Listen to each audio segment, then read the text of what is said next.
All right, guys, welcome back to the Hard Home TCG.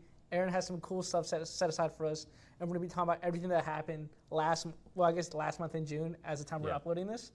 So here are the top decks as of June 27th, and our thoughts about them right now. How do you feel about this list, Aaron? I think it's pretty solid. Everything kind of makes sense for the most part. Like top 5 makes sense. Dragapult obviously being the first deck. I think everything after Dragapult can flip around depending on what event you're looking at. And just had a big jump. Yeah. Just because of NAIC. Yeah. Big jumps. Anything else can move around in any way. It's just Dragapult's top deck, and then things move from there. Is there anything on here that you think doesn't belong? So for me, when I'm looking at these like top deck percentages, I usually look at the top 10 because usually everything after that is like Fraud Watch, including my deck Rockets P2. Your deck's on 13, bro. Yeah, it's on Fraud Watch. But I think out of everything on this like top 10, the only thing I would consider fraudulent is Raging Bolt. I think Raging Bolt is so overhyped, and I've been on that take for a while. I think the Lewis Fairy box just has a better Pult matchup, and the whole point you played is for the Pult matchup. Yeah. So I think Raging Ball could definitely get knocked down a tier.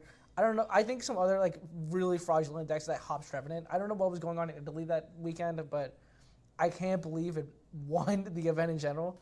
Hey, that is crazy. Turn 1, having a single prizer hit for potentially 100 damage and not be able to be touched the next turn.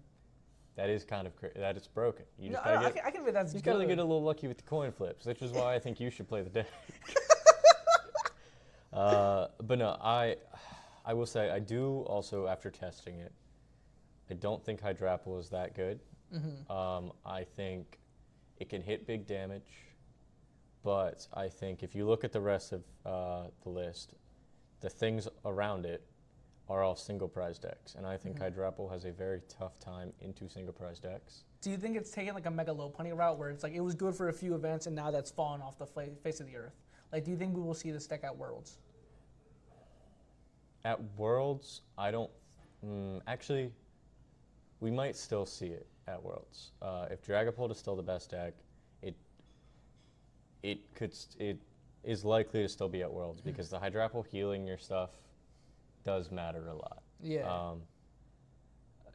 Admittedly, it can also hit big damage really easily. So because Hydrapple and Meganium and Ogrepons is a crazy combo, you hit big damage.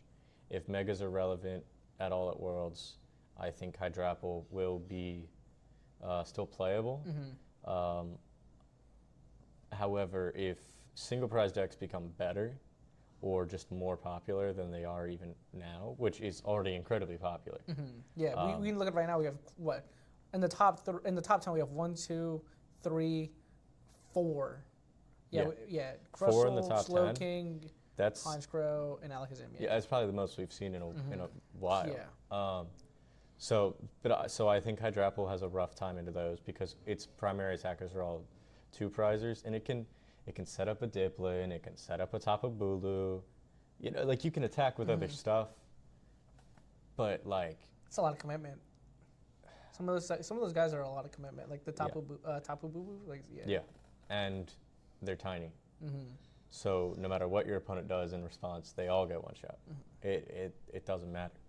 So it's just like it could be fine, but into the single prize decks, I think it's not so great. And I think especially with, looking at Worlds, Pitch Black is going to be out. Hide and Sneak might be a good deck. I don't think it's going to stick around.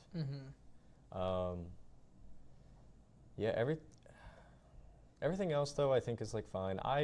I'm not a fan of Raging Bolt. I kind of agree with you that it's just like like slot box, like the Clefairy deck. It just does what Bolt kind of wants to do, but better.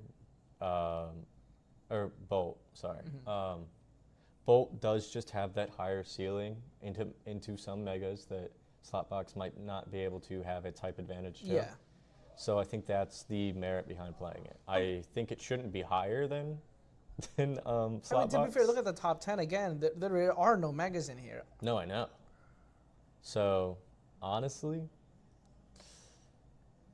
I do think Raging Bolt should be lower. I do think it should be lower. We lost Sada's. Huge hit to Raging Bolt. Yes. That was his draw engine. That was everything. Yeah, yeah. But that's all I think I have to say about this. Anything else you'd like to add? No, nothing really. I feel like, honestly, everything underneath 10, or like, I think our decks are pretty fraudulent. Festival Leads has still a horrible pull matchup. And it's not like Alakazam doesn't play Nighttime Mine to help mitigate that. They can't, because they need that stadium. Well, hold up. Rabska. Oh, you're right. You're right, Rabska. Yeah, you're right. I'm trolling. Mega Lucario, I also think is one of those fraudulent decks still. And then, like I said, I think Hops is bad. And then Mewtwo, it's bad. I can admit it. I can attest to it. But I just enjoy the deck so much. Yeah, Mewtwo's pretty rough. I've been playing against it for a bit. I've dropped maybe a single game to it, and I played multiple decks into it. It's just, it's a rough deck to play. You have the best supporter lineup I think possible right now, but the Pokemon just don't do enough. Yeah, yes, if you're not hitting for weakness, like, it's not good. Because it used to be like, oh, there was a lot of fighting for a little bit, and then like Dragon Ball, obviously, and then as the metagame has come like more, what's the word? More defined. We know what are the top decks, and Mewtwo just not hitting those weaknesses anymore. Because like, look at like the top list. Like, I think Mewtwo could just find it to Pole, just find it to Enzo just find it to Crustle, loses the Slowking, loses the Hydrapple, beats Kazam. Like, it has good matchups on paper. Yeah. But the problem is its consistency constantly. It's like if you don't start turn 1 Proton, you don't have Rocket Energy in hand. Yeah. You kind of just sit there. You get item locked, and you don't have Lucky Helmet. You kind of just sit there. Again, unfair stand. The fact that Mewtwo can't attack. It has the worst ability ever. Pokemon, 4 Rockets Pokemon in play is awful. If it didn't have that, if it said even one other, I think the deck could be a lot better. Oh, 100%. There's been times where I got my board wiped and just Mewtwo by itself. I'm like, damn, I guess it's over. Yeah, I know. It was because I was playing Slowking and I gave him just spiders. Yeah, but like I said, it's just good on paper, but someone needs to find the way to make the most consistent way possible. And I don't think anyone's found it just yet. And even if we did find a consistent list, I can only see maybe taking like Bolt's place, but other than that, like, I don't see it going any higher. I think it needs some more. I think it needs some more Pokemon, but I don't know if we'll ever see that because they already gave it more. They already gave it more Rockets Pokemon. Yeah, in Ascended Heroes. Yeah, Honchkrow. Honchkrow's pretty good compared to Rocket Mewtwo. It's pretty good. Yeah, yeah. All right. Let's look at Turin Phase 1. How do you feel about this, just in general? Like looking back in hindsight. How do you feel about this? I mean, I feel like this kind of just makes sense. You have Dragapult as the top deck, and then you have other things, not even 10% of the room. People are going to play the deck that they've been testing, that they feel is really good, and I think most of these make sense for what people feel good playing. Yes.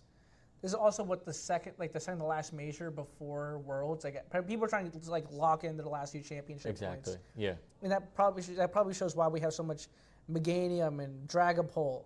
Yeah. And this is, I believe this would have been Cirrus after Cirrus went Indianapolis with the Nighttime Mines and handheld fans, correct? Correct. So I can see why Alakazam was played Raging Ball. I'm pretty sure Ian Robb just had a good run with it at in D2. Okay.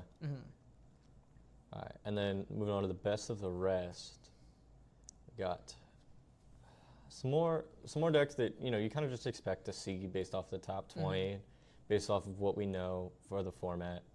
Just decks that are good or are decent in on paper into the room, and you play it. You play what you're comfortable with, what you've been testing, what feels good. Like, nothing really stands out to me. But hey, Slowking's right there. Slowking was right there. It is. It got really far. Yes. Especially when we move on to day 2.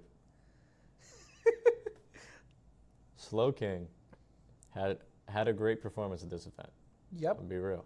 What is that, about 20% conversion right there? Well, 80 decks from day 1 well, to if you scroll down a little bit more. 26% conversion rate. Oh my god! Yeah, the same conversion rate as Dragapult. Now I will say Dragapult being 40% into Phase 2 is definitely expected, but it is also kind of crazy. Yeah, I don't know. I feel like everything for this event kind of made sense. The best decks were being the best decks and doing well. Nothing really crazy came out of this event except for Slow King and Hops Hops Trevenant. Exactly. I will say the reason Slow King was so popular, well, not popular, but the reason it did so well was because they just got the Metagross Correct. from Correct. from the new set. Yeah. Yeah. So out of Chaos Rising, a new Metagross came out, so Slow King can now hit 300 damage pretty consistently, very easily. Stupid ruling with it. Slow King doesn't have to discard the energy to use that attack. Yes, it's So a very strange ruling. Yes. Slow King has an attacker now that it doesn't have to discard the energy, so you can chain attacks better. Yeah, because I'm pretty sure like at this time people just took out all like their weird attackers. Like what is it? Like the Haxorus, the Annihilate. Because you could just play Kyurem and then Metagross, and that's it. Exactly. Yeah. Kyurem, Metagross, and then there's arguments for other attackers such as Zeraora or Cofagrigus. But really, like, people can just run the deck with Metagross and... Or the Drapion. I've seen people talk about the Drapion. Yes, people are considering Drapion. I'm not saying I think it's the best card in the I'm not deck. a huge fan of Drapion. If I... So... The Drapion's there for Shaman, correct?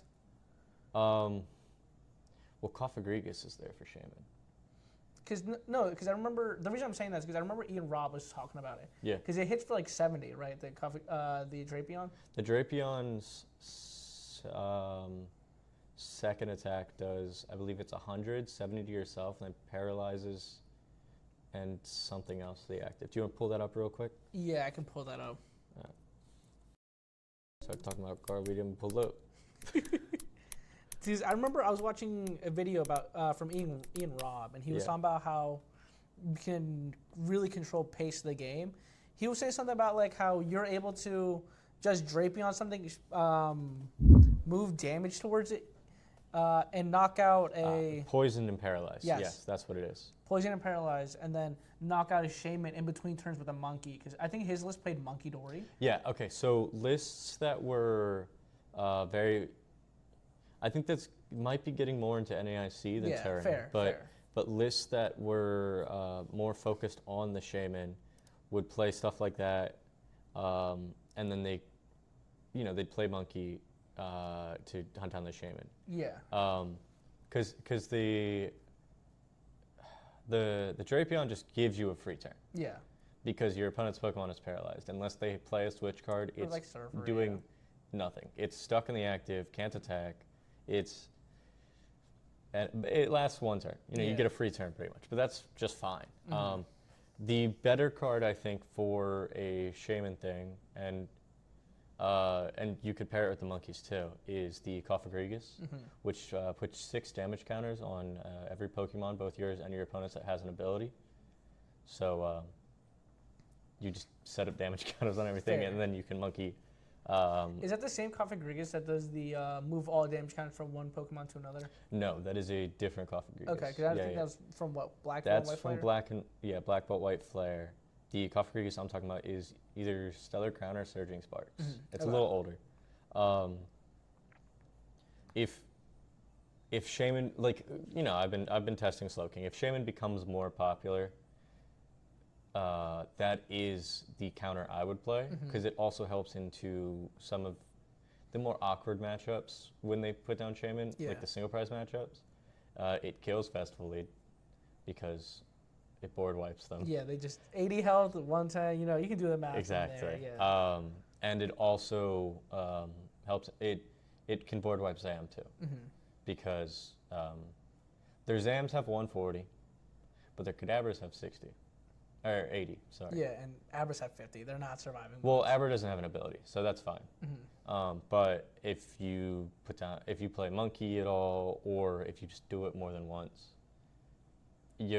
unless they have all Zams up, it's a board wipe. If they have a Kadabra that sticks around for too long, it wipes it off the board. Yeah. So I think Shaman. If Shaman becomes more popular, Cofagrigus could be an include. I know people were testing different things. I know people were interested in different things, but I think that's more NAIC than Terran anyway, because Terran was kind of the first event where you could really, I mean, Turin was the first event where Event Slowking Chaos did Rising. with Chaos Rising. So it's the first one where Slowking could do well, and it did real well. It got second place. But what got first place, if you pull up that list, Yep. is Hobbs Trevenant. Now, I know you said it's fake, but like I said before, 100 damage, 1 energy. Maybe it's because I'm playing Turn- Rockets, because I do some real cheesy stuff with it. No, I get it. I'm just saying. I'm just going to hit, like, if you just hit heads, your opponent doesn't hit you. Fair. Because the reason I'm bringing this up is because at NAIC, right? Yeah. I played into a Hobbs Trevenant, if you believe it or not. Yeah. And the whole time, I just kept Giovanniing around and just putting Wobbuffet in Well, the front. right, and okay. then- You have a in archetype counter. Yeah. Most people just have boss's orders Yeah, right fair. now. But they also, I think, just like the Rocket stuff, the Hops cards have a lot of good support. Snorlax is extra damage, Postwick is extra damage, Choice Band is extra damage, and free energy. And then Dubwool is Gust. And you have Cram to just swing in for free sometimes with the Choice Band. Yep, and then it's Lucifer, knockout pull. Right Exactly. away. Yeah. I think this deck is good. I don't think it's insane, but I definitely think it was a solid choice for this event. Obviously, it got first place. Yeah. And I think it could be a solid choice in the future. It just kind of depends on How popular popularity. Dragon Ball. Exactly. Yep. Yeah. And then we obviously Slowking right here. And I remember when this deck came second, people were like, yo, do we start bringing our Shaman to NAIC? Do we, like, what's the move? And I remember I saw a lot of discussion about that. Yeah. But let's look into the list. Like we were saying earlier, everyone just started cutting every other attacker. Just don't Hero need and Metagross is all you need. You don't need them. Now, something I don't like about this list, Dawn, bad card in this deck. Don't play it. You just don't. The only need stage two you're fetching is that Metagross. it. You just don't need it. In my experience, it's just not a good card in the deck. Yeah. Anyway, third place, Chicken Polt. Any thoughts, comments on that? So my thoughts about Chicken Polt right now, right? Because my brother, he played a lot of Chicken Polt. Yeah. I think the deck is really bad. I think, well, not bad. I think it's the worst one of all the Polt variants. Yeah. Right. But it has a space right now just because of how popular Crushing Hammers are, and it lets you mitigate getting hit by heads. Yes. But this list does not play any hammers, which is Correct. kind of crazy because I don't want to get like into too much spoiler territory right now, but we see some lists from NAIC that are playing like another stage to have hammers still in the deck. Yeah. So I think it's kind of crazy. And like this deck has the Lucifer Fairy. It feels like very much like one of those decks that we first saw when post rotation first happened. Like it looks like I said, just like, when post rotation just happened. Like it looks like your basic Polt chicken. Yeah, this was Polt built to beat Polt because Polt is the most represented deck. Yeah. And that makes sense. And then here we go. We got Raging Bolt right here. Like I said, I think this is on fraud to watch, but it does what it needs to do to beat Polt. It's slot box with Raging Bolt. Yeah. Yep. It is what it is. Passimian for the mirror too to knock out the Kangaskhan. Yeah. There's nothing really You much to talk about with this It list. plays Wellspring. It does. It can take 2 prizes every turn if it needs to, if it can set it up, and that's all that matters. But yeah. Yep, and then we see the first inklings of this Lucifer Fairy box with Emma Hagen bringing it to turn 2 and having pretty good performance with it. I feel like since it wasn't in the top 4, it wasn't on too many people's radars, but hey, he got the job done. It does enough stuff. Just like I said, if we keep going back to it, the Lucifer Fairy is just so good into Polt. Yeah. It just lets you really hit crazy numbers on Polt. Yeah, Like, and when you play the Lily's Pearl, like Lily's Clefairy is a strong enough attacker on its own that even, not counting the Dragon weakness, it one-shots pretty much every basic 2-prizer in the format. yes. Plus it also one-shots Dragon Polt. So when you pair that with the Lily's Pearl to make it a single prizer that can one-shot the 2-prizers, you are in a great position. So pretty nice in that sense, I'll be honest. I just feel like it's hard to chain attackers sometimes in decks like that. Fair. You got like Duskball as your ball search too in there. Well, no. So Duskball is actually really good in my opinion because red card exists. Fair. So when your hand, it's the best way to search a Pokemon after getting red carded because your hand goes to the bottom of the deck, and then you just Duskball to grab one of the Pokemon that was in your hand. I agree with Duskball. I really like Duskball right now because red card. Yeah. When I was, back when Mega Evolution came out, I was testing Alakazam, and Iono was in that format. So Duskball was a ball that I was messing around with playing. Yeah, just trying it out. Because you kill something, you get Iono'd. You kind of need the stuff back, the Dunsparce that you left in your hand at the time. I think Duskball is really good right now because our hand disruption puts cards to the bottom. We also have no Great Ball in format too. There's not many options too. Great Ball rotated. Yeah, I think Great Ball is bad. Yeah. I'm just saying there's not many great ball search in there right now. Yeah. Sixth place Zam. It's playing the Dedenne. It's Zam. Yep. Enough said, really. This is the Sarah's Joan list. There's nothing really too crazy about this list. It's just like, so I was talking to her mom about the list actually when I was at NAIC. Yeah. And her mom plays a lot of Kazam. Yeah. Right. And I thought she might have thought of the idea to bring the nighttime mines, but apparently it was all Sarah's idea. Yeah. And it makes really good sense on paper, right? Yeah. Just nighttime mine and then the handheld fans really preventing Drabble from really establishing anything. Right. And the side exit obviously for Dusknoir, and then you got the hammers and the Dene, just to keep recycling, knocking off those special energies those pesky special energies that solve damage counters. Right. I think it's a good list. I think it's a good list. Yeah, yeah. Very solid. We got another Polt chicken here. Polt. Yep. It's chicken Polt. There's nothing too crazy about it. Yeah. Nothing crazy in that deck list. Maybe the Shaman. But yeah, just Polt, straight Polt, straight 8th place Polt with hammers. With hammers, yeah. It's just best deck. Yeah, I feel like everyone's seen a Polt list. Like you look at it, like you put like 100 Polt lists right next to each other. There's maybe like 2 cards that are different. There's nothing too crazy about this list. Like, I guess craziest thing in this list is like, I really don't know, like Watchtowers. Watchtowers are popular. Watchtower's good. It turns off Meowth. It turns off Kang. It's and the Dunsparce, of course. I think Watchtower's really good. I guess 4 boss too. It's heavy boss count. Did I feel like I remember Natty's the list. I think only plays 2. Yeah. Yes. I don't know. I feel like it just makes sense. Yeah, just straight Polt list. Yeah. There's usually only like 1 or 2 cards, like 1 Badoo. Like there's usually not too much changing around. All right, well let's get to the big tournament. That was a special event. Like that was like, I guess, Baby League. Let's talk about NAIC, the North American International Championships. All right. Now before we talk about anything else about NAIC, all right, we have a local from our area named David. And I don't know if you watched the senior finals, but he won with Honchkrow. So shout out to David. Shout out to David.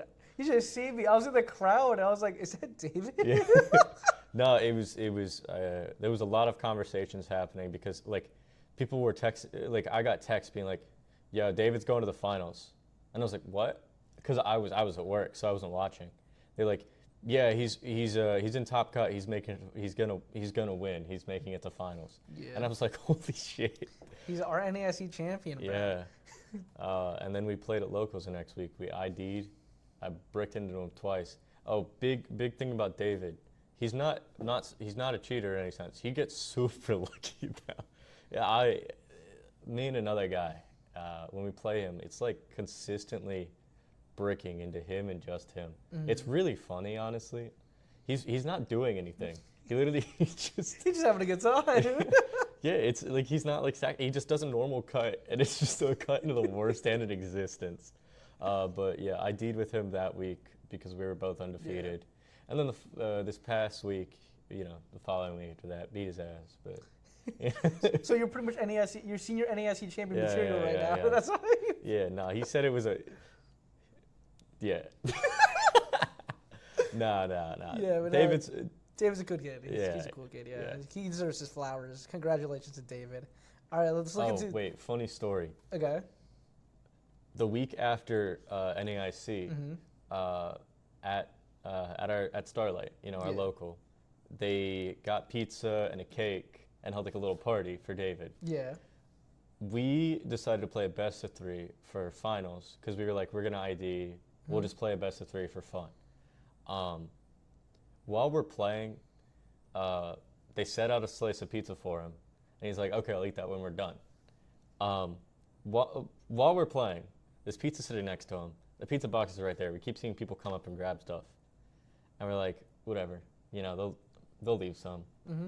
By the time we're done, David David goes over to the pizza boxes to look. Nothing. People ate all the pizza while he was playing his game.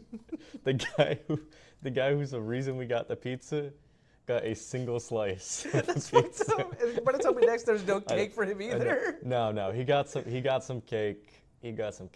But it was really funny because we were like, what happened to all the pizza? And so I was like, yeah, this one dude ate like 4 slices. Yeah. Dude, I stopped by that day because I wasn't there to play. I had something to do later that day. Yeah. But I had to stop by, tell David I'm proud of him. Show that love, show some respect. Yeah. Mm-hmm. All right, let's move on to phase 1. Poll 35% of the room. It's not a shocker. It's just so expected. Yeah. Slow King making the first page of the phase 1 deck analysis makes sense after its results in turn. The fact that Hops Trevenant it didn't see the first page or the best of the rest page. It was a very popular deck, yeah. Is kind of crazy after winning an event, but I think people tested it and were like, oh, I just can't get coin flips. Mm-hmm. But yeah, I mean, seeing Polt and then Ogrepon Meganium and then Zam and then Zorak, these just make sense. A lot of top players on Zorak too. Yeah. A lot of top players like Tord. Yeah. I mean, I think Zorak is a good deck. I think it's definitely a good pick. I just personally, you just have to draw into all your stuff. Yeah. And I don't like having to hard draw. I like being able to search. Mm-hmm. Yeah. So that's like my personal gripe with it. I'm definitely willing to give it another shot. But that's kind of like been my experience with it, is that sometimes you draw infinite cards, and you still don't see the one copy of a 4 of that you could have found to win the game, and then you lose. You also got to do a lot of sequences Zorak because you want to make sure you know exactly what your highest odds are on what you need.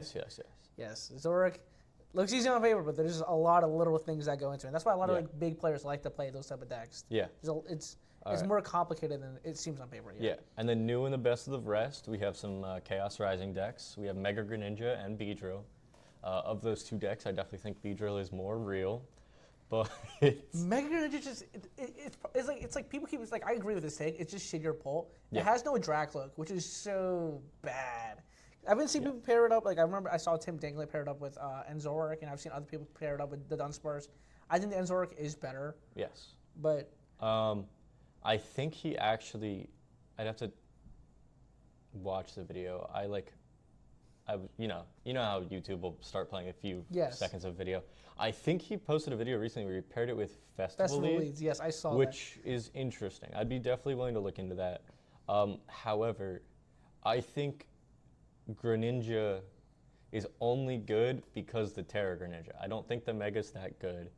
I just think having 70 HP Froakie back instead of 60 and the Terra Greninja is really good because Terra Greninja just searches a card. Yeah, and also it's bench snipe too. It's pretty decent stuff in there. Yeah. And then on to phase 2, Dragapult 50%. It kind of expected. It's gonna beat all the random decks that it's good in. It's gonna beat all the random decks. That's why Dragapult is so good. And then Zoroark, Zam, Crustle, Slowking, Ogrepon Meganium, these all just make sense. Yeah. These decks can beat Dragapult and play into some random stuff, so they move on. Do you still agree with that take that it's very much like rock paper scissors format? Like you either play Polt, something that beats Polt but loses to other random stuff, and then you play something that beats the Polt counters but loses the Polt. Yeah, kind of. It's like play Polt or play a deck that beats Polt. or play a deck that loses the poll. Yeah, exactly. Yeah, it is kind of just like that. But I think the answer is play a deck that beats Pult. Yes. Because Pult's seeing this massive representation. Yeah. You can't play Pult because then you're gonna run into you're gonna go to a regional, run into like 5 slot boxes, and get knocked out of the tourney. Like everyone's so you have playing to play, Pult. yeah, exactly. So Even, you have to play the my Pult mom's counter. got her Pult 60 ready. Like she's ready for this. Yeah. So I think you have to play something that's good into Pult in this format. But the best of the rest in phase 2.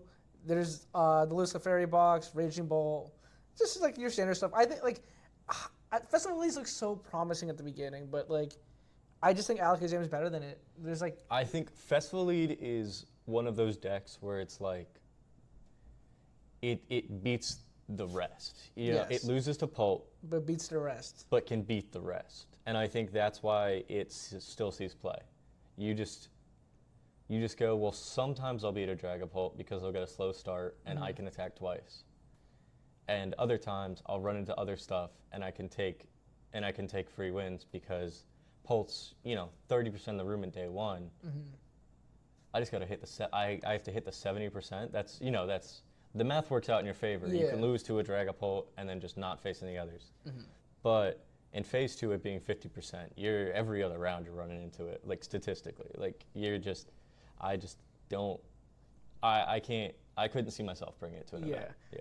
Because the second I pair up and see a Pole crush from it, like, oh, my run is over. Exactly. All right, now let's look at top cut. So there was a asymmetrical top cut. It cut to top 11. So first place, looking at James Kowalski. All Out Blitzel, Yep. We got the slot box. Me and my brother were talking about whether you would call this slot box, and I think if I see a Lily's Clefairy, a Kangaskhan, a Meowth, and a Latias in the same deck, I'm calling it slot box. Fair. Well, okay. Let me add a little bit to that. In high counts. Yeah. 4 of Kang and Meowth and Lily's Clefairy. If they're like 1-ofs or 2-ofs, I'm not calling it slot box. But this is 4 Clefairy, and then the other stuff with it. It is technically a little bit away from slot box because it doesn't play like Teal Mask. Yeah. But it's Clefairy box, which slot box pretty much was the whole time because Clefairy was one of your main attackers. Yeah. But list is clean.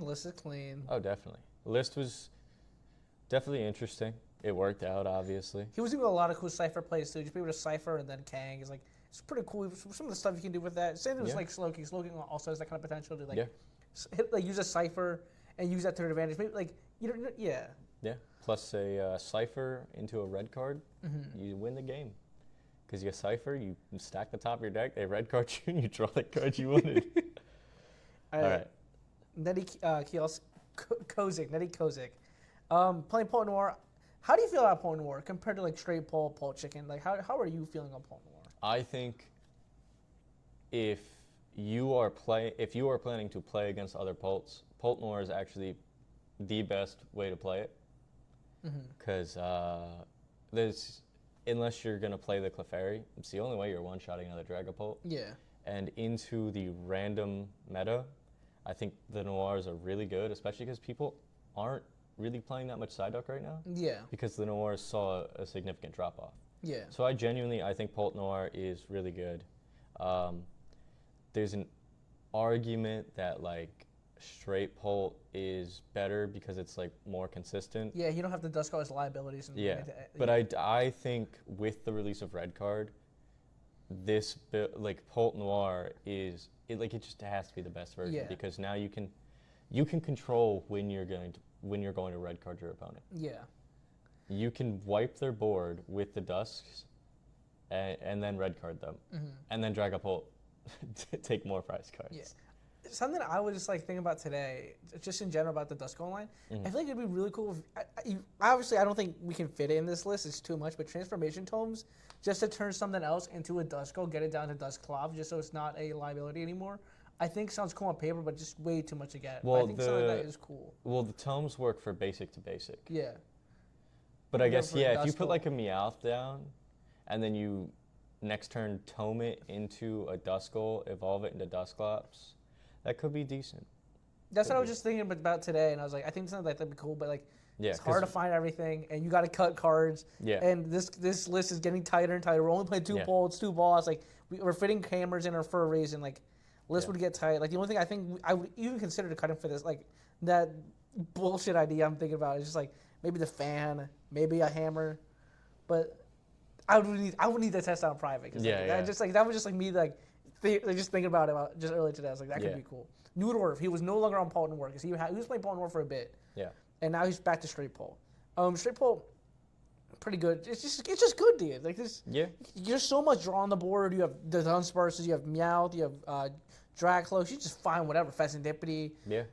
It's just like pole is just so good. There's so many reasons it is good, and I think I will always argue. I think Dracloak is the best part of pole. Just having a built-in engine. I agree. Is just so strong. Dracloak is the best like draw Pokemon in the game. Mm-hmm. It's a single prizer that lets you see 2 cards. You get to pick which one goes to your hand. And it evolves into one of the best attackers right now, which is the craziest part. Because Phantom Dive is busted. Insane. And it lets you like play around stuff too, because you don't have to get the knockout right away, and you can set up like a big prize turn later just to avoid that red card. You know what I mean? Like, exactly. You let you control the pace of the game. Exactly. All right, Roscoff. This, Slow King. Your Let's dream go. 60. No, not even. No, I think we have a 1 card difference. Instead of Cypher, I'm still on the 1 of Surfer. But other than that, oh, actually, hold up. Do you play Red Bengal? Yeah. No, wait, there's a 2 card difference. What's the other card? 2/2. There's a 2 card difference. Because I'm on 3 basic Psychic. So I play Surfer and... Do you play like a boss? No. What's the other card? One sec. No, I'm actually confused now. You're playing a 59 card deck this whole time? No, it's definitely 60. Because I was testing it on live. Fair. Is it like another Wondrous Patch? No, I'm only on 3. What the hell is it? I'm looking around. Cypher. Oh, wait. Hold up. Our decks are actually different in multiple ways. Hold up. I'm only on 2 Kang. Mm-hmm. Oh, right. Okay. So, second Kang. Right, I'm dumb. Okay. Second Kang is a Smoochum. I think it's necessary. I think it's kind of crazy to not play it. It sets up an attacker pretty easily. So then I also play a Surfer instead of the 4th Cypher, because I think having a second switch option beyond the switch, like just playing switch, is good, especially under item lock. It comes up. Also, I like to, when I am about to go to 3 prize cards, if I have everything in hand already, I like to go Cypher and put Surfer as my top card, so that if I get red carded, I draw into it and then just draw out of whatever my opponent's doing. And I get to put up something that can actually attack or draw me more cards, such as the Kang. Yeah. And then instead of the 4th Psychic, I'm on Lana's Aid. I really like the recovery of Lana's Aid because it gets back energy, it gets back the Pokemon. It's just good. It gets you attackers, and it can also just help you set up your Slow Kings and Slowpokes again. However, obviously, I did not go to this event, and Ross did, and got 4th place. Yeah, so who cares about what we say? Right, exactly. All right. But solid list overall. Yeah. Congrats for the 4th place with the Slow King. Yeah, very impressive too, because Slow King is one of those that, like, I think that thing is hard. Like, that thing can be hard. I think the deck's busted. Yeah. I'm gonna be honest. So 4th place is well deserved in my opinion. But and then Rahul on Crustal. I hate this deck with a passion.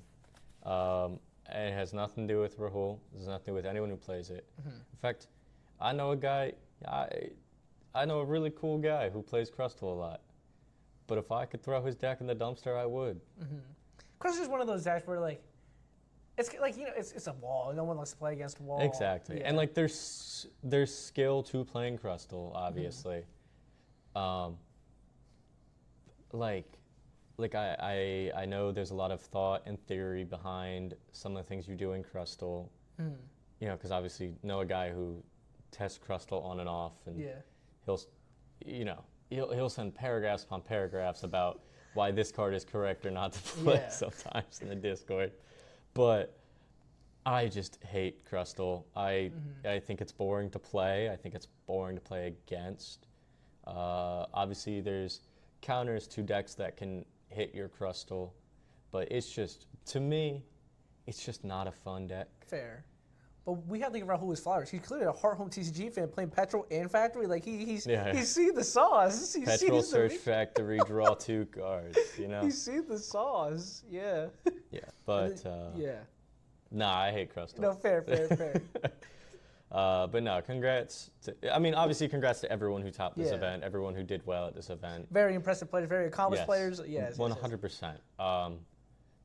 NAIC was huge. It was. So many people wanted to go. I couldn't even get into it. Like, it is definitely crazy to top one of these events. I do like the festival grounds because it just makes it so you can't get confused. Yeah. Yeah, it's such a fun. Festival grounds is so fun. Stops retreat lock. Yeah, that's what I'm saying. There's a lot of like theory behind a Crustal build, but the theory is just, how do I stop myself from losing the game, but also make it so my opponent can't play the game? Yes. Like, no matter what you do with Crustal, it's just my opponent can't play the game. Really, you see the Eries, the Zerosics, exactly. hand and that's why, like I'm not against control decks. I'm not against necessarily like. No, I don't like stall decks. Yeah. That's what it is. I like control decks. I think like having like an actual game plan is good. I think it is fun. But stall decks, like wall decks, kind of sit there. I'm just not a fan. They're just boring, and it's just, well, do you have a Pokemon that touches me or do you not? Because if you don't, you're gonna deck out. Yeah. Yeah, and that's just like, isn't the whole reason, like back when like the format first like into post rotation, people were playing the Dunsparce EX. Yeah. Just for Crustle. Yeah. And now I don't know if you've seen it on live or not.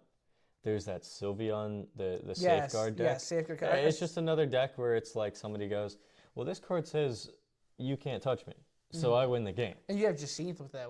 Yeah. To heal it all the way back up. Yeah, I'm just not a fan of decks like that. Yeah. Pole Chicken. We're seeing a lot of Pole Chicken. It might be because of hammers, like, just being so popular. Yeah. It could just be also that maybe Pole Chicken is better than we're giving it credit. Yeah. Maybe it's just your brother's bad. But no. It's Pult. It's going to be good no matter like what you pair it with, really.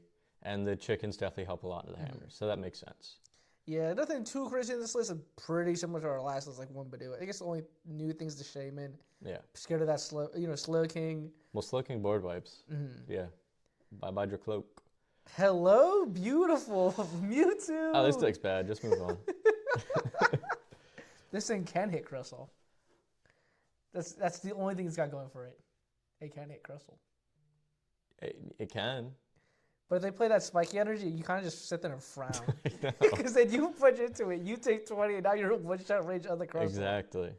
I think that I tried this list out for a bit. I like it. I just really miss Secret Box whenever I play this list, though. Just like 50 more. What are your thoughts on the Prism Tower? The Prism Tower. So we'll get into it more than when we talk about my list. Yeah. But I was being too scared when I was testing for NAIC. I didn't want to change too many cards from what I was just used to playing. But now that I've it's over. I'm just playing casually on the side. Like, I'll be at work playing some live. You know what I mean? Instead of doing my job. Right. I'll play it. I have Prism Towers right now. I do have a 2-1 split just like that. I think Prism Towers is really good. Just thinning out the deck is good in general too. Yeah. Okay. Yeah, but only thing I'm not a fan of is bug catching set. I just hate bug catching set. Just whenever you whiff it, you kind of just sit there and be like, damn, it's over. Yeah, but like, Bug catching set's a crazy card. No, it is a crazy card. I think it's just. Like I said, I like consistency. That's why I like Secret Box too. You know what I mean? Yeah, yeah. Okay. I don't like going for the bug catching set and then being like it's over. I used to play bug catching set, but like missing it because 6 scratch energy is kind of low, especially because whenever I would play bug catching set, I would try to have like 7. Yeah. Because you want to see stuff, especially if you're going turn 1 Proton. You grab most of these, like most of the tarantulas out. There's not too much grass stuff left. Yeah, but it's your easiest way to search or like to grab energy in the big spiders, right? Yeah. So like I feel like it makes sense to play. Fair. All right, but other than that, like, the only thing this thing has going for it is like the Pult matchup. Like actually, Yeah. Pult matchup, And Alakazam. Pult and Zam. That's pretty much it. That's it. Yeah. Which honestly, I was expecting a lot of. Being completely honest. Yeah. No, that makes sense. Yeah. And also, you do pretty good into Enzo work. Yeah, yeah. You can one shot them with the spiders. That makes sense.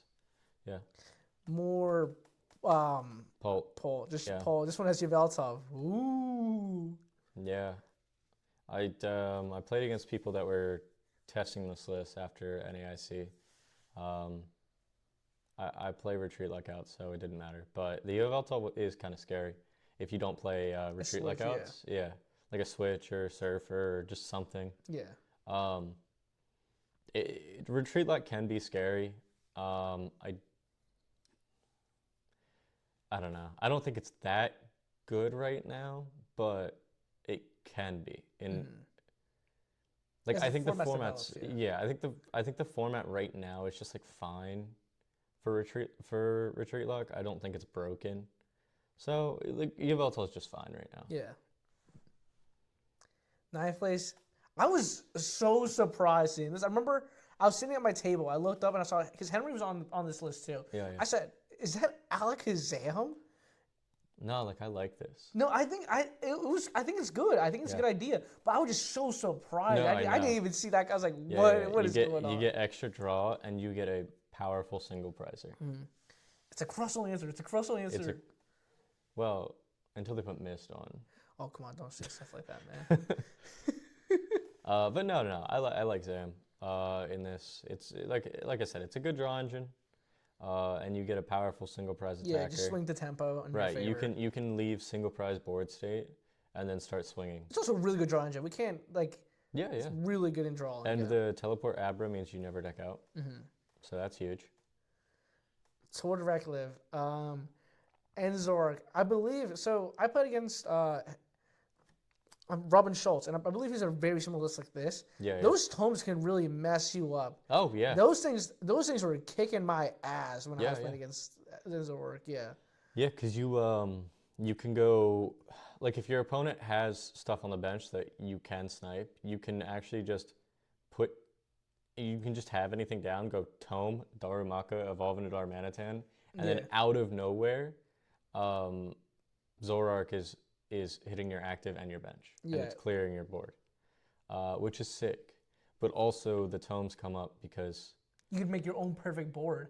Exactly. That's always been Zorark's problem too. Like you would have to have sometimes you put Zekrom down, or even you just start one of these bad cards. Like you start a even Tatsugiri. Like later on in the game, it's like you may not get as much value from it. You want you want a different Pokemon. You know what I mean? Just switch it out. Badoo is another example. Yeah. Just get rid of those liabilities while you can. Get rid of the Meowth. You know what I mean? Just it's good and no Reshiram. I think Reshiram is low-key just not it right now. It's not doing too much. It's just for Pole at this point, but you can deal with Pole with like Zekrom, Binding Mochi, Petron. Yeah. You have ways to deal with a Dragapult, so like it's just fine. And there's nothing else that Reshiram's really gonna come up against. So you might as well just cut it. I mean, there's certain scenarios where Reshiram would come up, but it's like not that relevant right now. All right, another poll, Dunsparce list. Four hammers. I see literally hardly any difference. Yeah, it's just solid Pult list. Yeah. All right, and that was the end of Top Cut. Now we're moving on to your list. And you're going to have to explain some things here. Okay. Because I have some questions. Sure. So just you ask and I'll sit down and answer. Wobbuffet, I actually like Wobbuffet a lot, right? I think Wobbuffet's fun. I think it's funny. And one of the worst matchups that we have, right, is any basic mega that does Wally shenanigans. Okay. And if you could just low key, if they miss a Wally turn and they just hit your Mewtwo, you just move that damage back and ignore the legacy Okay. and stuff like that. Because then you get the 3 prizes. And Okay. there's like just stuff like that where it comes to like your Mewtwo's about to die, Giovanni of Wobbuffet put up one of your Meowth, you heal your Mewtwo right away, Yeah. knock out that Meowth, like into Paul. Like I did that like 2 times during the event. Okay. Like, it comes up occasionally. I'm not gonna say like, oh, that's the best card in the deck. Like that's like I couldn't play Mewtwo with that Wobbuffet. I'm not Well, it saying might that. be the best card in your deck because Mewtwo's kind of bad. Well, when you start Mewtwo, the sister takes 1,000,000 damage. You can heal it. Yeah, true. Yeah. All right. Wobbuffet is fun. Like I think, like I said, I was too nervous to change up too many cards, and Yeah. Wobbuffet's one of those cards where I'm like, I just liked it. Like it's just fun. Okay. It was like it's either this with like the Sneasel people play, right? Okay. All right. And Sneasel doesn't hit pole, Yeah. so bad card. It's instantly a bad card for not hitting pole. Sure. If it's not helping us for 50% of the room, bad deck. Fair enough. Yeah. All right. Kang. Any other questions, Kang? Yeah. I'm firing off questions. Okay. Which Don't one? worry. Okay. Which one? Kang. Kang. Okay. Kang might actually be a better decker than Mewtwo. I'm being so serious. I've read Kang. Hmm. I've played with someone who's testing Kang. I can't agree with you at all, actually. Dude, really? Dude. Yeah, bro. Kang, It doesn't. is good. It doesn't hit the ceiling that Mewtwo does. Mewtwo hits a higher damage ceiling, which is why you play it. I can agree with that. Kang whiffs that so hard. No. Okay. I think Kang, right? Like, actually, like, I think if you know you're going against something that wants to board wipe, right? Like, example, like Slowking. It's not the worst card in the deck. Like, I guess Slowking's a bad example because they just Metagross knock out the Kangaskhan, right? Yeah, I was really bad. But it also helps against decks that play, like, Crushing Hammers and, like, Enhanced. Because you only play 4 Rocket Energy, and as soon as those things are gone, Mewtwo's offline now has a 30 retreat cost. I guess, yeah. Because like I said, I was expecting a lot of Alakazam. You get like my mentality going to NAIC was I was expecting Polt and Alakazam because those are 2 decks I Sure. thought would do really well. Sure. And Okay, I'm so not- Kang's yes, either basic into Zam. yes, Okay. because like I have enough energies to just Night Stretcher them back, right? Or just like I said, Rocket Energy. Okay, I will say one time I got a little too excited. I was playing against my first round. I saw an LGM get placed down. I was like, holy shit, this is Alakazam. I'm putting this bitch down instantly. It was Polt. Yeah. Jesus. All right. Why 3/3 of the spiders and not 4/4? Okay, 3 of the spiders is because I wanted to fit Archer in somehow. Like there's so much stuff I wanted to fit in this list. I can Right. tell. Yeah, there's a lot of fun stuff. Like I like playing a list that's fun. You know what I mean? I feel like we should have discussed more before you left. So There's a lot of fun stuff in this list. 33 spider, right? Yeah. Actually, only I got punished once for it. I only got punished once for it, Okay. and that was against Robin Schultz, and I priced 3 Tarantula. But I think regardless, even I was gonna lose that. There was no way, even if I had 1 spider, I'm not winning that match. You could have. 1 spider kills a Zoroark. You take 2 prizes. You get 2 spider. Yeah, but then they just bossed up in Darmanitan Santa, but they're gone again. Man, you don't know if they have it.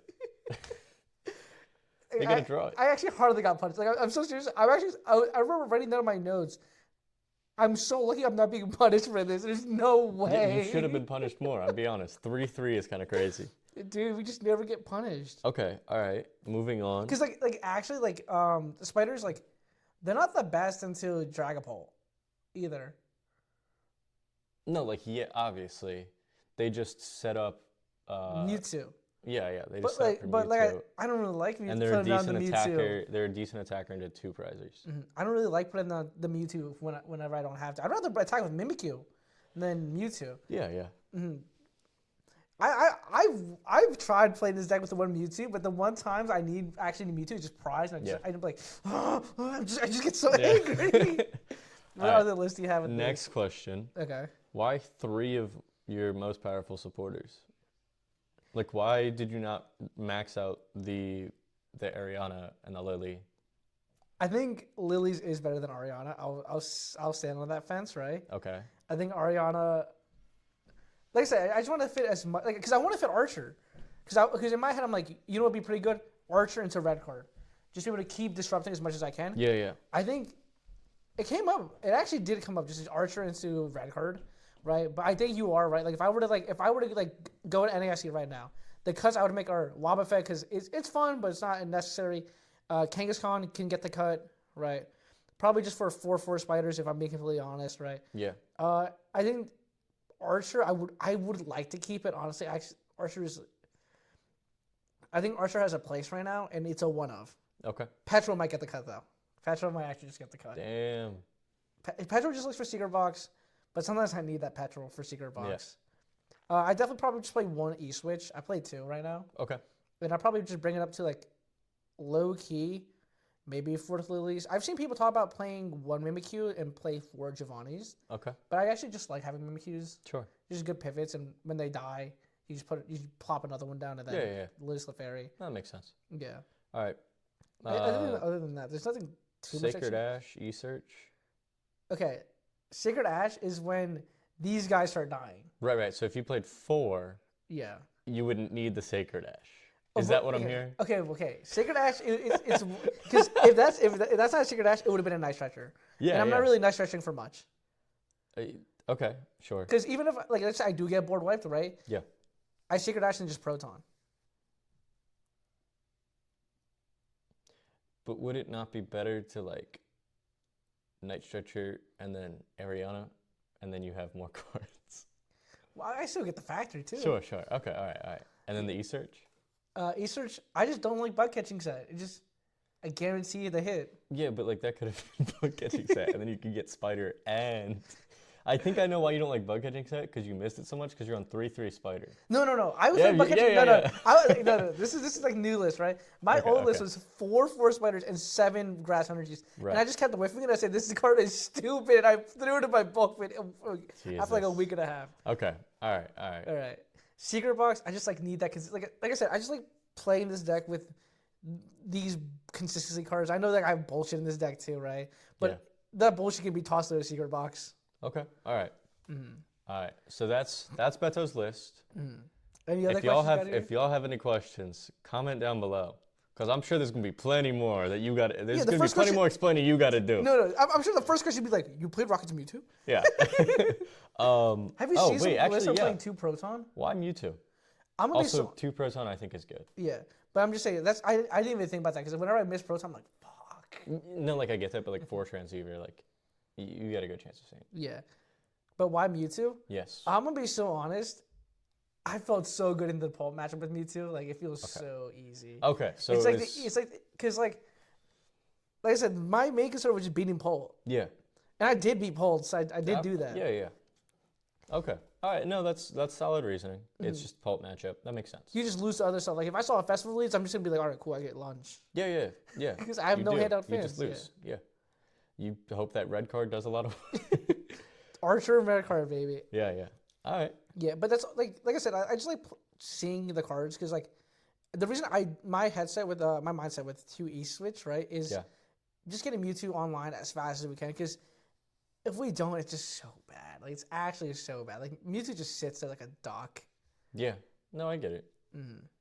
All right, and then just real quick, if y'all are interested in seeing this list in action, I think Beto and I at some point will record a NAIC video where he's gonna play this deck, and I'm gonna play what my list that I would have played at NAIC, which is it's Slow King.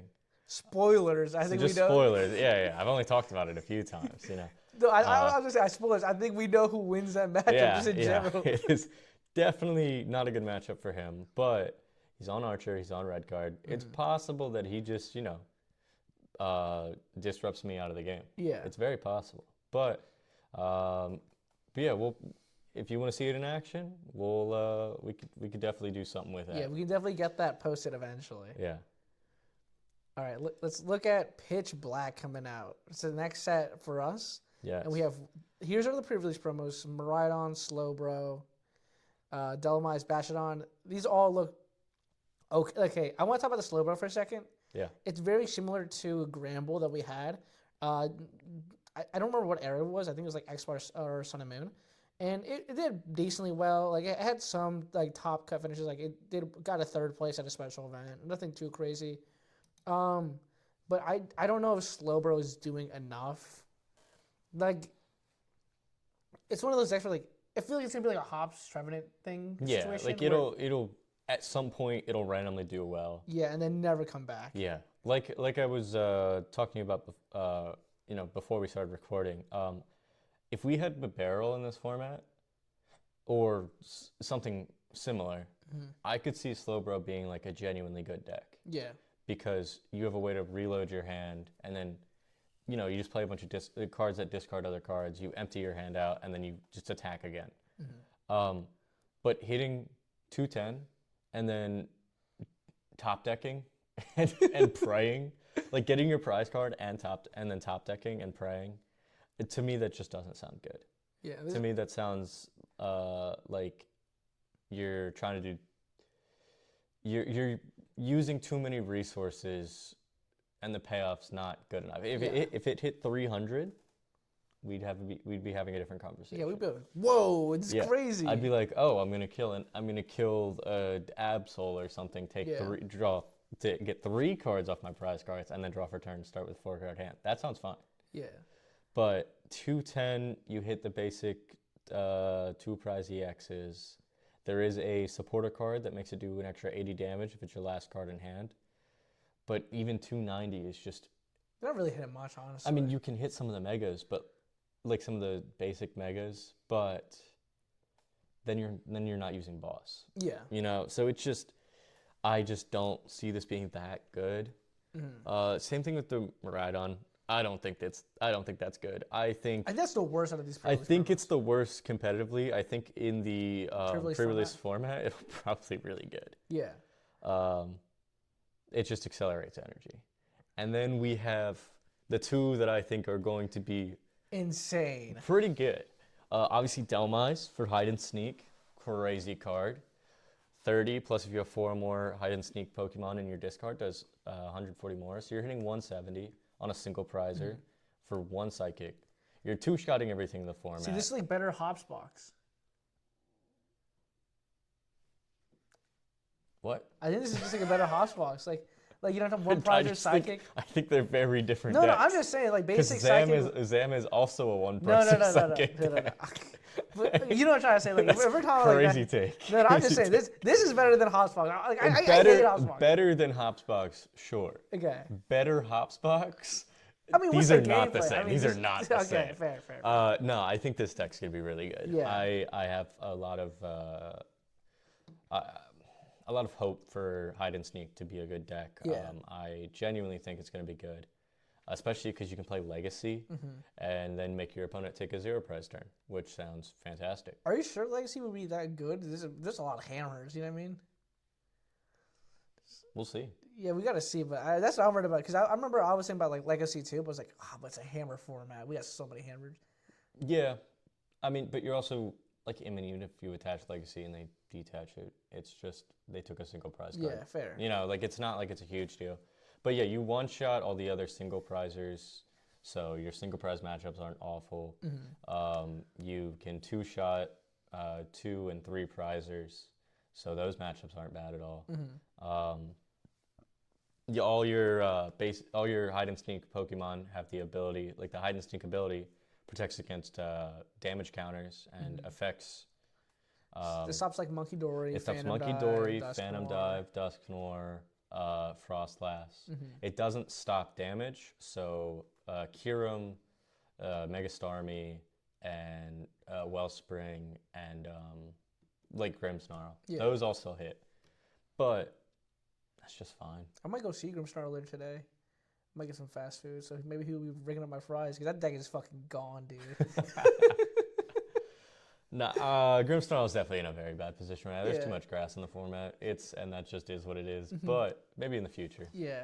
How do you feel about Bastiodon, though? I think Bastiodon's going to be very interesting, especially with the new stadium that gets you the fossils. I think people are going to build really cool, like control decks.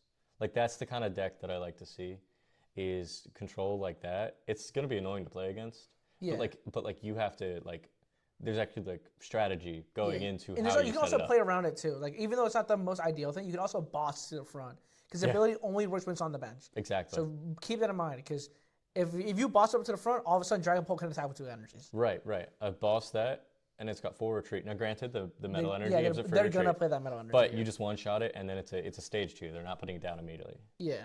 And they do put the fossils down. Those things have like 60 health. They're not gonna back up. And also they got to work towards that thing too. Like if you start item locking early, They don't put the faucet down. It's not coming down. It's Well, an item. okay. Oh, The wait, stadium let's say. plays around item lock, but they have to find the stadium Yes. to do that. I think this could kill some decks, honestly. Like, if a festival lead sees this, they just pack it up and go home. Yeah. Yeah, because once you put down 2, they're done. it's over. Yeah. All right, now let's have a little segment. Let's go to Japan and see what's going on over there in their city leagues and their championship leagues. This is pitch black format. This is for Let's see here. 615 to 621. We have Dragapult in the S tier at 15%, and then Chicken Pult in A tier at 9%. Ghost Hide and Sneak. It's not Ghost Throw anymore. Yeah, at roughly 9% in A tier as well. And then moving on to the B tier, we have Excadrill, another deck that I want to talk about. Festival Lead, Zoroark, Grimmsnarl. See, it's there. It's there. It's coming. Zam, Hydrapple, and Lucario. My takeaway from this, Dragapult is good. Hide and Sneak is good, and maybe Excadrill is good. Yeah, I feel like and the format hasn't changed too much. Right, the rest of what I'm seeing there, I feel won't reflect into when it comes worldwide. When it releases to the rest of the world, because you're not seeing some of the decks that we see like topping on this list at all. We're not seeing Crustle, we're not seeing Slowking, we're not seeing Raging Bolt. We're not there's no Lily's box, yeah. Right, no Clefairy box. Like there's definitely stuff that we would be seeing internationally that we're not seeing in Japan make this tier list at all. Now, granted, this is based off of like pretty much locals events because even their season is pretty much over. I think. Because I think I remember hearing that in Japan they don't play many Crushing Hammers like as much as we do. Yeah, so their format's pretty different. It from the looks of it, but yeah, let's move on to the next tier list. This is for the following week, and we see Dragapult still being in the top 2 tiers, and then kind of just everything else dropping off. B tier is Ogerpon box. Interesting. Probably saw a rise because Hide and Sneak was good, and it can take 2 prize turns on that. Yeah. And they can't one-shot you unless they play damage mods. So pretty good. And then we see a drop-off on everything else. Hide and Sneak, and Excadrill, they kind of drop. It's interesting. It is still looks like it's still just a Dragapult format. But we're not, like I said before, we're not seeing a lot of the decks that make up like the other top 10 decks in like TCG internationally. So I feel like we can't really base too much off these results. I do want to take note that looking at both the tier lists, there is no appearance of Dragapult in Dusk Noir. That's what I'm saying. Like it's just a different format. Like they're just playing completely different decks, and I honestly don't understand why. But yeah, I don't know. Anyway, moving on. Let's get into some sample deck lists for Hide and Sneak. Yeah, it seems like in Japan they're really leaning into the Delmise and not as much as the Sinisha. Yeah, they're just They're going Delmise Turbo. They're trying to get the other Hide and Sneak Pokemon in the discard as much as possible. And they use Bayonetta occasionally. Yes. And they use Patrat. They use Misdreavus. They got the Blood Moon. And they're using the Dunsparce as their draw engine, along with the new supporter, which is Gwen. Is that right? Yes, I believe it is Gwen. Yeah. And they are on the Legacy. Yeah, I don't know how I feel about the Delmise Turbo. Like hitting 170 is definitely good on a single prizer, but in this format, like what we have going on right now, I don't know if it's enough. So I feel like you might have to lean a little more into some of the other cards in Hide and Sneak that are powerful, like the Bayonetta Searches cards. And I do think the Sinistra and Spiritomb might end up being a decent way to play it. The Spiritomb will probably just be like a 1F, obviously. But the Sinistra setting up damage counters is kind of huge, as long as there's not too much of a resurgence of Battle Cage. So I could see this being like a thing where the deck kind of cycles between a couple different builds Yeah. based off of what utility cards are most popular in that format. But like obviously with Lilius Clefairy, you just one-shot Dragapult, and that's really what it comes down to at the end of the day. The list looks solid. The only question I have is, what's the pad rash for? Okay, so Because I haven't seen too much about like what's going on in Japan right now, right? Like I watch some city leagues over here and there. Yeah. But like ever since NAIC just like happened, like I'm low key just enjoying my break. Fair, I'm enjoying fair. my break. I've played so much Pokemon this season, but okay. So Aaron, enlighten me. What's the pad rat for? All right, so all your hide and sneak stuff can't be affected by Monkey Dory, except the Delmice. All right, but that's kind of irrelevant. Okay. From what my understanding is, what it's there for is so that they can't heal with their Monkey Dory. Because if you're playing against a deck that like you're two-shotting, and then they Monkey Dory, move damage off, so you're out of two-shot range, you're cooked. Okay, no, see that it's the pieces are adding together. I just didn't see that key piece. Yes, Yeah, that makes add up way more. Right, yes. you want them to not be able to heal, but also in the Delmice Turbo build, I'm pretty sure it might be better into stuff like it might make your matchup into stuff like because this just stops Monkey. Yeah, it just stops Monkey. So like they can't heal anything. Because like let's say you're playing at a Pult and you don't have access to Clefairy in that moment. Delmice isn't one-shotting, it's doing 170. And then they Monkey heal. Now You're short. Pult has 140 on it. So it's going to be at 310 when you swing again. Yeah. So you kind of need the patch right. Fair. I would probably play Shaman if I'm being honest. But I don't know. Like I said, there's definitely going to be some different builds of this coming out that I think will be probably better than the ones we're seeing out of Japan right now. But that's just my opinion because I haven't been able to do much testing because the cards aren't out yet. We also probably won't see much innovation as of right now, just because season's over. Correct. Yeah. Yeah. We probably won't. First turning back, we might see the craziest hide and sneak builds we'll ever see. Well, we gotta see what happens at Worlds too. Like Worlds is like we have Worlds. That's the first. That's the first set for Pitch Black. Yeah. Yeah. Just another hide and sneak build. This one's on Shempao to discard stadiums, and it's on Fan Road and Search Your Duns. Like it's just fine. It's just it's another like Delmice Turbo build. I know it's like the premier build in Japan. I just don't know if that's going to be the same thing internationally. I don't know if it's strong enough that way. But I would be happy to be wrong. Whatever way the deck is good is the way that the deck is good. We'll figure it out. All right, moving on to Mega Excadrill. Mega Excadrill, it's 340 HP on a stage 1. Tanky, that's tanks. Very, yes. yeah. It's metal, so it's grass resistant, fire weak, obviously. Fire ain't that relevant right now, too, just Moltres. Exactly, so it doesn't matter. It's got 4 retreat, which is a lot, but then you remember the metal energy. Yes. Its first attack does 90 damage and discards the top 2 cards of your opponent's deck, so you can get a nice little mill strategy going, potentially. It also, 90 is relevant, because you're hitting enough for stuff like Dracloak. That's the big one too. Yeah, Dracloak, yes. Kadabra.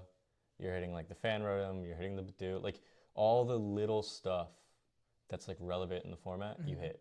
Especially if you go first, energy attach and then evolve into Excadrill. Exactly. Rare candies aren't that popular right now. Like no list other than what Kazam is playing. No, some of the polls are on.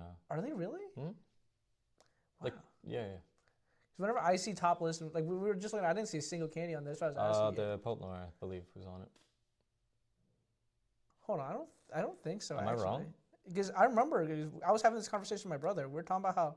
Well, there's Chicken Pole. Chicken Pole has it. Yeah, Chicken Pole candy. I know Chicken Pole. not on it? No, I don't believe so. Because that's how they fit their hammers. Oh, you're right. Yeah, it wasn't. Okay, so it's just Chicken Pole then. Yeah, that's why I was mentioning like. Oh wow. Okay. That's what I was saying. Wrong. Like not many games are being played, and like Yeah. okay, honestly, if you're playing to Pult Chicken, you might just lose. Yeah. if So, you so play your Pole Chicken matchup is it's really bad because you're horrendous. Fire Weak. That's the Yeah. only relevant fire Pokemon that's hitting you for enough damage. Yes. You're out of the game. And that's probably why we saw Pult Chicken in the A tier.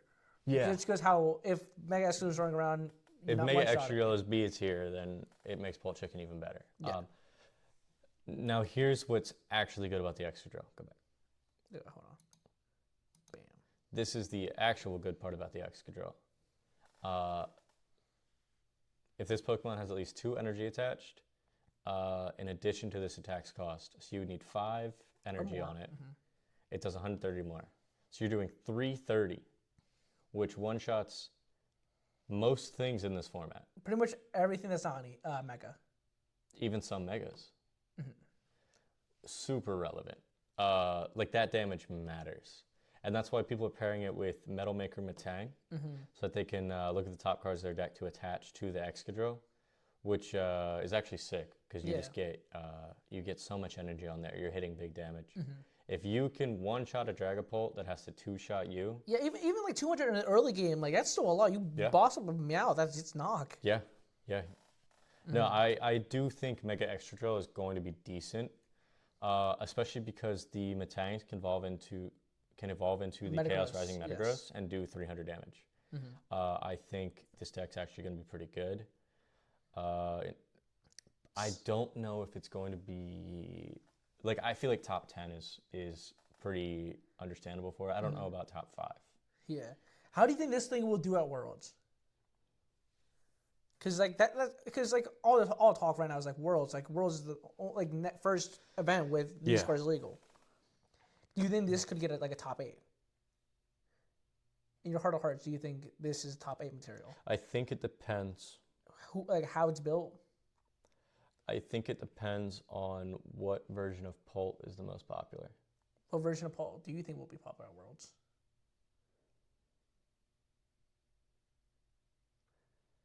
Probably Pult Noir. I think fair. Pult Noir is really good. Yeah. With candies, and then I feel like it deals with a lot of decks. But I guess only time will tell. All right, we got some sample lists. Theron Trolley, Energy Recycler, Genesect, Mega Excadrill, Metang with the Metal Maker, Metagross. Pretty solid stuff. Yeah. I didn't know Japan loved the Heart Home TCG again with the petrol and factories, man. They just lay this. Oh nah, that petrol 4 transceiver, 4 petrol, and 1 Meowth. It's all to get Trolley on your turn 1 going second, because it is huge in this deck. There is also, I don't know if they play it. I don't know why they wouldn't. There's a Drillbur that discards the energy. Discards the top card of your opponent's deck. Oh yeah. For 1 energy. So you can actually build like a annoying mill deck too. Yeah. And mill's pretty all right in this format because there's so much draw. And if you just don't play hand disruption, your opponent will have infinite cards in their hand. Yeah. But is what it is. If your opponent's on Abra, you lose the game, but it's fine. Is there anything interesting you're seeing in any of these lists? I mean, I don't think Full Metal Labs is like that good. I think Gravity Mount is better because that knocks down the stage 2 megas into your range. Because the only thing you're not knocking out is like what, Venusaur, Mega Venusaur? If it gets bumped down by another 30. Yeah. But like Mega Venusaur ain't all that. You can hit most stage 2s at that point. Yeah. Yeah. It's pretty good. Like I said, I don't think Full Metal Labs like tanking what it is minus 30 like minus 30. I mean minus 30. It's before resistance or before weakness, right? Yeah, I think so. Double check that. Yeah, hold on.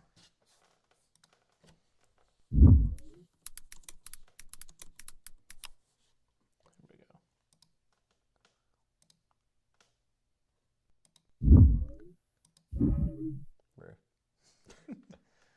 Yeah. After. Okay. Okay, no. No. That card's bad. If it was before, you could be removing 60 damage. That's huge. Yeah, if you really want to like mitigate damage, like cut this for more ice cream. I don't even know if ice cream's that good. But I'm just saying, if you want to, like, like you want to just make it as tanky as possible, just play more ice cream. Like, this is a bad card. Like, Yeah. yeah. Other than that, most of this looks the same. What does AZ's Tranquility do? It's like Switch. If it's a mega, like heal 60. You just play that. Yeah. I'm just saying that's way better than Full Metal Alchemist. Like, that's a bad card. Yeah. Mm-hmm. Anyway, let's keep moving on. 30th anniversary did get announced. There's some cool stuff in here. Nothing too playable. I think like the most playable things here are like the EVs and like Mew. Yeah, Mew is the most playable card there. Yes, that's a good card. Mew could actually end up being really good. I don't think the evolutions are good at all. The Espeon is just a worse version of the Espeon EX. Fair. Because it puts them back in hand when that shuffles them into the deck. Mm-hmm. Yeah, there's just nothing that interesting this stuff is a collector set. Yeah, it's a collector set. I'm not seeing anything super playable coming out of it. Definitely going to want to open some of it up because it's going to be sick. Yeah. The Mew is just so good, though. Can we just talk about that for a second? Oh, yeah. Being able to copy one of your own attacks is just so good. Now, you do have to still have the energy cost covered, but, like, it doesn't matter. Yeah, you, like, low key, like, you could do a lot, I just spitballing here. Like, I'm not saying this is gonna be a good idea, but like you could just put it out like in pull. If you have Lose Clefairy, just crisping onto it. That's a Phantom Dive. You're knocking stuff out. Yeah. Like it's just like stuff like that. Just good. Like there's no way around it. Just good. You can play that in Slowking. 1 energy, Seek Inspiration. Yeah, dude. Free retreat.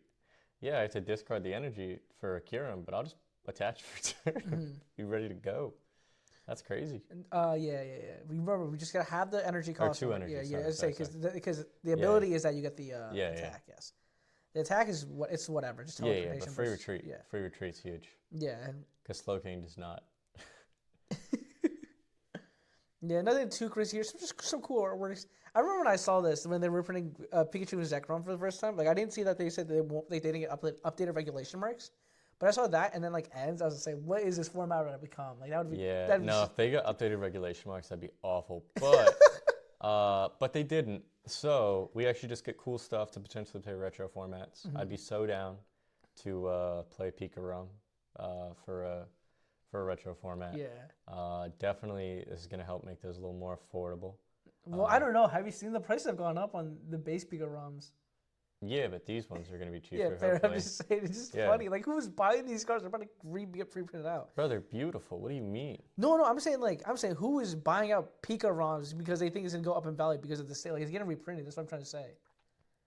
They're buying the one without the stamp, so they're gonna be like, well, it has no stamp. It's original. Guess, yeah. And then another reprint of Base Set Zard. That's just fine. Yeah, they reprint this every single time they can. Yeah. If it's a memory set, they're like. Yeah. I wouldn't be shocked to see it reprinted in the next like Ascended Heroes set. Yeah. Like style set. Just the artwork by itself has been remade so many times. Exactly. Too. Yeah. The Greninja could be interesting. Yeah. But other than that, I don't really see anything else too good out of this. And unfortunately, honestly, probably fortunately. Yeah. Beautiful artworks coming out of this set. This is a set for the fans. Yeah. Cool reprints for retro sets. But just so far, it's not really like a competitive set. Yeah, I won't be waiting in front of like Walmart or Target for this. Like, I need playables, and if it's not playables, I just don't want to touch them. You've waited in front of Walmart or Target? No, I've never done that. Neither have I. It's like, what are you talking about? I'm just doing jokes, man. But nah, bro. The 30th sticker is like, it's whatever. I've seen some people complain, saying like, oh, they like the way Japan does it. Well, they used to, but now they're also doing the 30th sticker. I like the sticker. It signifies that it's different from the original version a lot better. Yeah. And it doesn't look bad. I think people are just over hating on it. I really don't. I remember I was seeing it. Hate. Yeah, people just like to hate. I remember people were like, "Oh, the 30s logo looks so bad." I was like, "Dude, it's just like I don't even notice it. Yeah, who cares?" You're gonna look at the card and be like, "Oh, it's Pikarom." Mm-hmm. I feel like the same people who complain about that are the same type of people who say like, "Oh, I don't like buying Japanese. I want to read my cards. No, a demo they just sit in the binder and never be read." Like the same type of energy. Yeah. Now, Delta Rain coming out in November. We have a few cards for it now. Mm-hmm. It's a little early to be talking about it, but they released cards for it, so we're going to talk about it. First up, we have the Rayquaza. Mm-hmm. It's got 280 HP on a colorless basic mega. Yeah. When you put it from your hand onto the bench, look at the top 4 cards, attach energy you find there to it. Not that great, I'm be honest. Yeah. And then its attack is 50 damage times the number of fire and lightning energy attached to all your Pokemon. Mm-hmm. Also not great. Hey, at least the Raging Ball players have something to play when their ball rotates. It's just, Oh my god, yeah, this is probably going to replace Raging Ball. That's what my first thought was. Is like this is just Ball. Raging Ball. Yeah, I don't think the card's that good. It might see play. Mm. I'm not a huge fan of it. Yeah. I don't think it's good. It's weak to lightning, which isn't relevant right now, so that's fine. I will say, I think we haven't seen much of it yet, but I think a lot of the stuff for Mega Rayquaza works pretty well with Kangaskhan. Like, I was really thinking about that. Like, a lot of these key pieces would have just helped Kangaskhan a lot. Yeah, no. The stuff that's going to come out to support Mega Rayquaza is just going to be Kang support. Yeah. Like, actually. All right, moving on. We have the Fletchinder, Fletchling, and Talonflame line. Yes. The Fletchling, are just nothing crazy. I mean, the Fletchinder has Retreat Lock. Yeah. And the Fletchling can hit 30 if you hit heads. Yeah, so you kill a Badoo and do you think that it's going to be played? But you're not playing those. What you're playing is the Talonflame. If you have a colorless Mega Pokemon in play, just put it onto your bench. Don't have to evolve it. Just put it in play. Really powerful ability. And it works under Watchtower, too. Exactly, because it comes to your hand. Yes. Crazy ability. And its attack is also insane. 2 colorless, 150 damage. Search your deck for 2 cards. That's it. And guess what? Free retreat. Free retreat. So you know what you're going to keep doing? Cycling it with Kangaskhan. That's what I'm saying. Like, all these cards, like they're pushing this to be, like, make Rayquaza as good as it could be. But it's like, this just is all good stuff for Kangaskhan. Like, Kangaskhan can play, like, its Bouffalons and really just make I'm it gonna so play, hard to kill. I might play Tank Kang with with the Talonflame Kang and the Bouffalons. Like, that just sounds crazy. Mm-hmm. It's all fun and games, so everyone starts bringing fighting decks, and we just sit there and frown, dude. Yeah, that would suck. All right. This is the other really good card out of this release. Adventuring Lantern. Search your deck for basic fire and basic lightning energy. Put them into your hand. Yeah. It's Earthen Vessel without the discard for just fire and lightning. Yeah. It being just fire and lightning kind of sucks, but it searches 2 energies for 1 card. Yeah. That's the best energy search we have. Mm-hmm. And if you're playing a deck where those types are relevant, you're chilling. Or if you're playing Kangaskhan where any energies work. Exactly. It's more than enough. Exactly. This is a card I'm excited for, the Mega Rayquaza cap. This card's bad. This card is cap. Dude, actually. no, I think this card is cap. I think you can tell from the way I've talked about my deck. I like fun cards, man. Like this card looks fun. Like I like playing shit that's fun. I remember I saw some people talking about playing this with Guardy. I think that's whatever, right? But I think stuff like this is fun. Like, this is a fun card, and it gets Kangaskhan online. It can just Crispin and then one of these. I'd rather Crispin on the Talonflame and search 2 cards. Fair.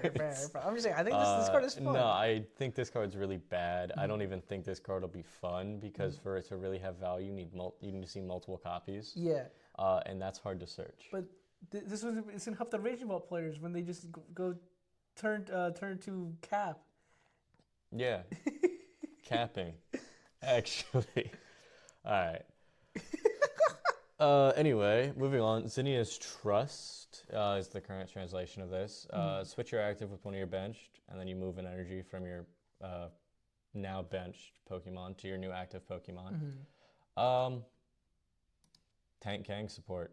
Yeah. You set up the Talonflame, you search 2 cards, you play this, you move an energy, and then you're chilling. Yeah. Reprint at MC's Hype. That's fine. Yeah, nothing too crazy. Like, this is like whatever. Like, yeah. If that didn't get reprinted, I wouldn't be crying about it. Yeah. All right, and then this is the really cool one though. Yeah, but Legendary Summit. This card is also bad. Yes. But this one I think is fun. Yes, fair. If you're talking about a bad card that's going to be fun and cool to put in your deck, this is it, because it's 2 cards that make 1 stadium. So when your opponent plays 1 card, they bump this stadium. Yes. But when your colorless Pokemon is knocked out by your opponent's attack, it gives up 1 less prize card. Yes. So all colorless Pokemon are 1 less prize card. It is Mega Gengar for colorless Pokemon in Stadium form, which makes it significantly worse. Worse, yep. Yeah. This card is. I don't see this card being good because there's so much Stadium bump in this Yeah, format. like 3. Yeah, even Everyone's on 3 Stadium, and this is 2 cards. It's gonna be so bad, but could be interesting one day. Yeah, I think this is another one of those cool cards. I think it's just funny though that we had Prism Tower into like the Floette Stadium. Yeah, that card's bad. No, but that's what I'm saying. Like we had one stadium that's evolved, and now we're just it's gone. Like we're never going to see that again. Yeah. This is cool, but no, this is badass though. No, I love this. I like the concept. I just wish that they would. So if they're going to do stuff like this, then it. Oh right, no, I was saying if they're going to do something like this, where it's a 2-card stadium, then they need. I think the stadium rules would have to change for these to see any play. They'd have to be where both players can put a stadium in play, or maybe this stadium, like if your opponent plays a stadium, like maybe they make a rule for the 2-prize stadiums where they can stay in play till the end of the turn if your opponent plays a stadium. Just because, like, if I put down 2 cards, my opponent can immediately bump it. Why did I just waste those 2 cards? Why did I put those deck slots in? Yes, that's like this card's beautiful. I'm definitely going to pick up 1 copy of each side. Yeah. And put it in a binder together. Yeah. Put some cool stuff around it. Really make pretty up the binder. Exactly. Yeah. However, there's no way this sees play. Not with how the current format is. Yeah. Not with how even future formats are probably going to be. So much stadium. Yeah, there's a lot of stadium counts right now. Yeah. But I think the only other thing obviously these are just leagues, but do you think they might reprint since we're seeing this card? I'm not sure if you know this. There was an old set way time ago. That was also had Delta in the name, and that's where we got the Ho-Ho and Lugia, like the cards where you combine together. Yeah. Oh, the yeah. Yes, and you know which cards I'm talking about. I'll put them on screen. No, I know what you're talking about. Yes. Do you think we might see any new versions of that now that we're seeing a stadium that has that same sort of, I guess formatting? Probably not.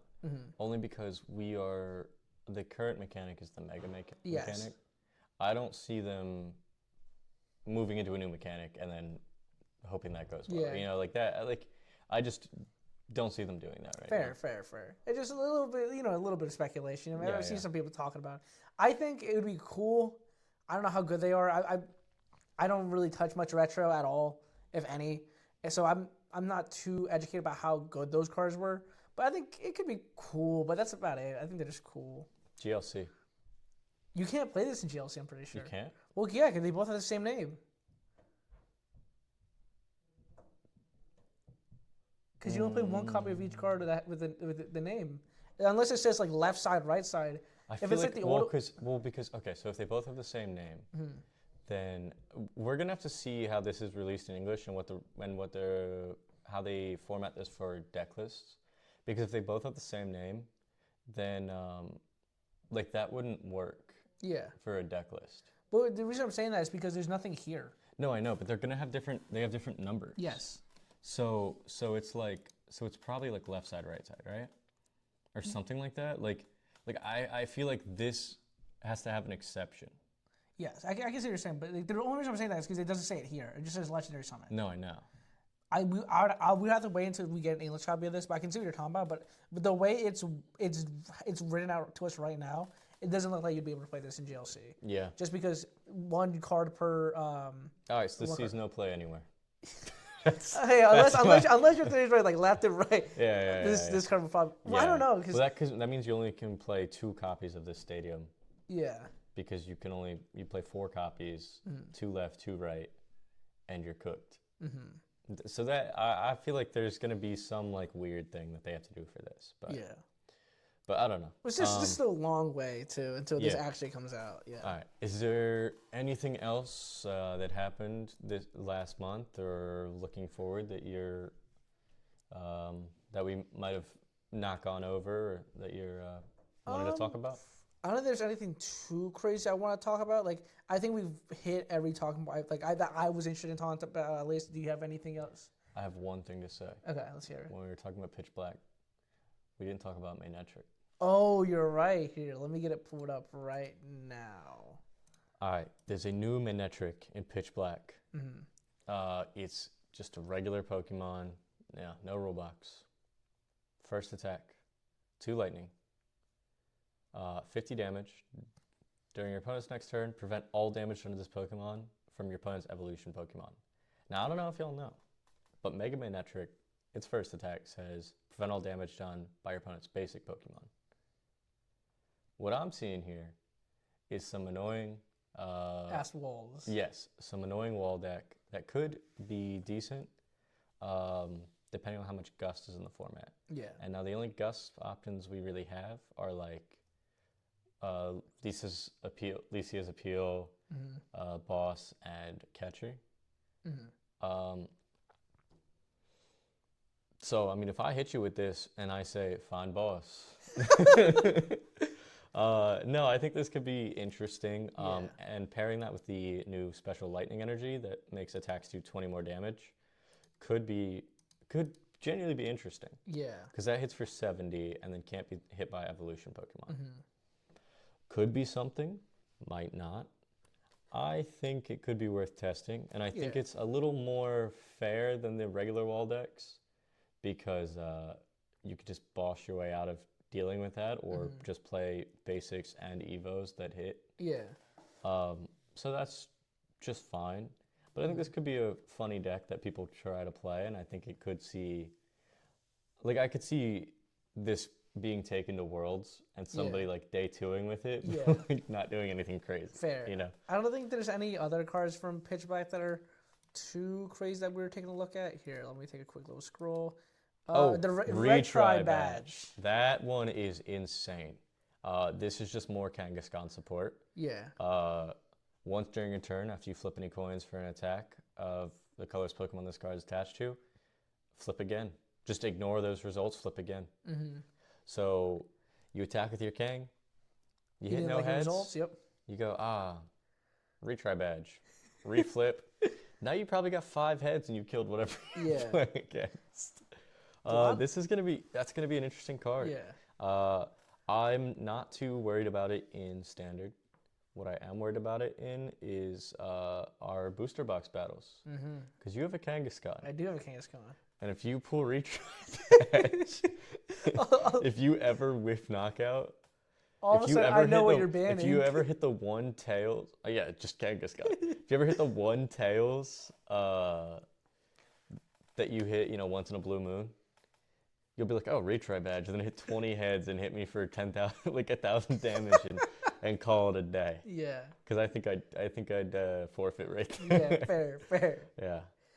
Anyway, is there anything else you want to talk about, or do you think we fit everything? No, I think that's good. I'm just looking forward to doing this again at the end of July, talking about maybe release a Pitch Black.